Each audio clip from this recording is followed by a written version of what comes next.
সুন্দর হয়েছে আমার পিঠা। দেখুন, মানে দেখতে মানে সুন্দর লাগছে, আর খেলে তো কত সুন্দর লাগবে তার কোনো তুলনা হবে না, একদম ফাটাফাটি। আমার অলরেডি একটা বানিয়ে প্রথমটা বানিয়ে খাওয়াও হয়ে গেছে। এত সুন্দর টেস্ট লাগছে, মানে আতপ চালের মালপোয়া মানে ওরকম সুন্দর লাগে না, আর এত নরম। পাকা আমের মালপোয়া বানাবো, তার জন্য নিয়ে নিয়েছি আমি হিমসাগর আমটাই নিয়ে নিয়েছি। এই যে মুখটা কেটে নিলাম আপনাদের দেখানোর জন্য, যে হলুদ অংশটা দেখতে পারবেন, তাই কি সুন্দর আম।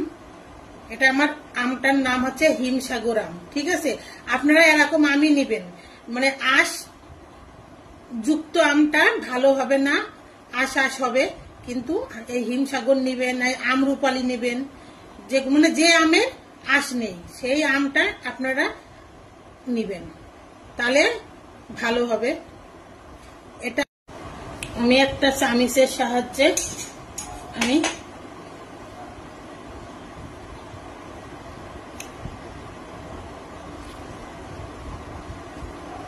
কেটে নিচ্ছি।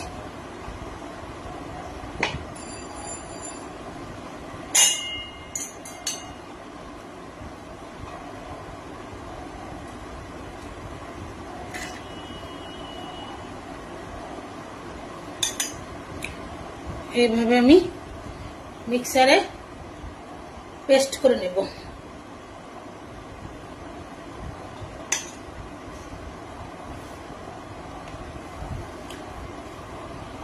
মুখটা আটকে দিচ্ছি। পাকা আমের পালকটা আমার পেস্ট হয়ে গেছে। গণেশের সুজি নিয়ে নিয়েছি আমি 200 গ্রাম।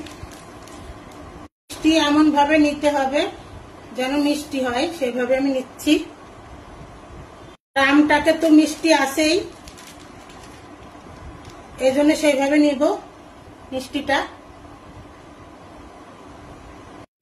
আর আমি গণেশের সুজি 200 গ্রামের প্যাকেট,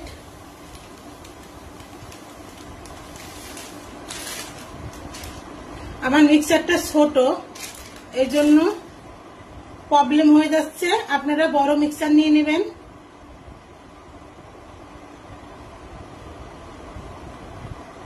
আমি এবার পেস্ট করে নেব, একটু জল দিয়ে দেব।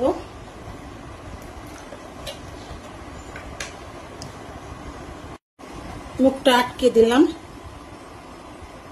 পেস্ট করে নেব। পেস্টটা আমার হয়ে গিয়েছে, একটা পাত্রে আমি ঢেলে নেব।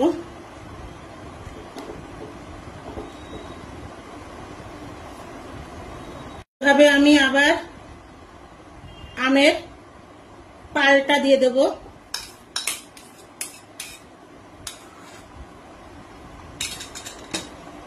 দুশো গ্রাম সুজি নিয়েছিলাম, আর যেটুকু আছে আমি সম্পূর্ণ ঢেলে দিচ্ছি।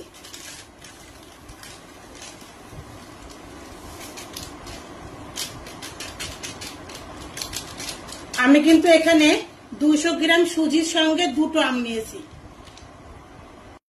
আমি চিনিও নিয়ে নিচ্ছি পরিমাণ মতো, এমন ভাবে নেব যেন মিষ্টি হয়। এই বাটিটা আমের পাল রয়েছে, এই জন্য আমি একটু ধুয়ে দিচ্ছি বাটিটা।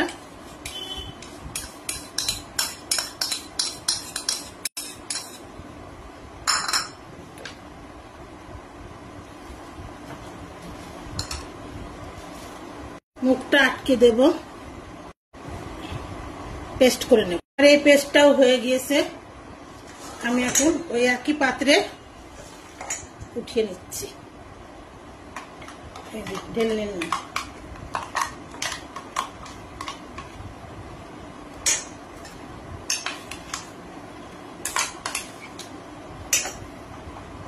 কিন্তু দিয়েছিলাম না, একটু নুন দিয়ে দিলাম স্বাদ মতো। আপনারা চাইলে ওই মিক্সারের মধ্যে নুন সবকিছু রেডি করে দিতে পারেন। আমার মিক্সার ছোট বলে আমি দিইনি, এখন দিয়ে দিলাম।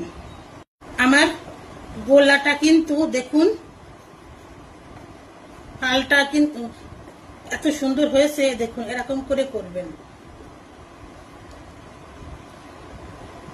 খুব ঘনও না, খুব পাতলাও না,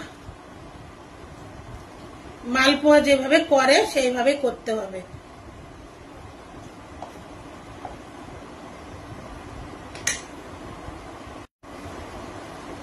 পাকা আমের গোলাটা মিশ্রণ যেগুলো দিলাম, এই মিশ্রণটা সম্পূর্ণ গোলাটা কিন্তু আপনারা একটু পরিমাণ মতোই কিন্তু সবকিছু করে নেবেন। খুব পাতলাও হবে না, খুব ঘনও হবে না, এরকম থাকবে। একটা কড়াই নিয়ে নিয়েছি, গ্যাসটা অন করে দিলাম। জন্য আমি রেগুলার যে তেল ইউজ করি সেই তেলে নিয়ে নিলাম, সাদা রিফাইন তেল।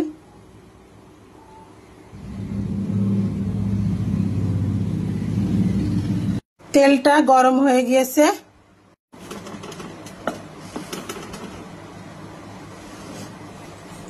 আমি দিয়ে দেব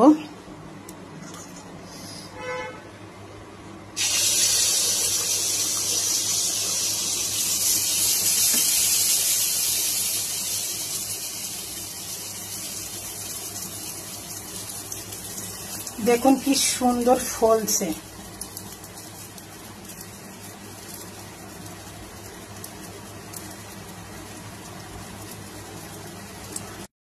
উঠিয়ে নেব।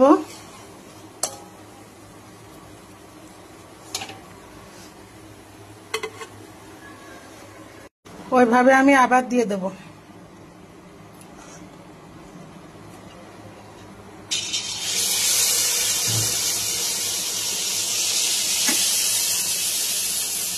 এই যে ফুলে গেল,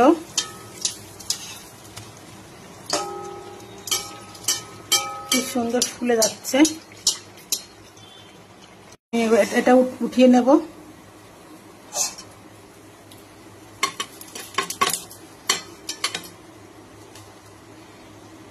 কি সুন্দর ফুলেছে,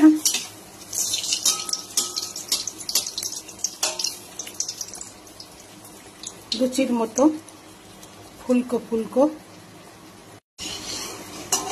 আমার একদম কমপ্লিট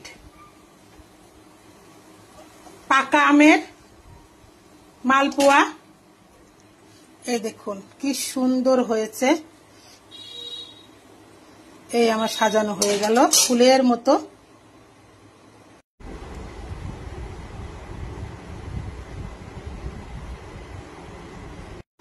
আমি একটা আপনাদের এই যে দেখাচ্ছি ভেঙে, দেখুন কি সুন্দর, একদম নরম একদম, আর খেতে এত সুন্দর টেস্ট,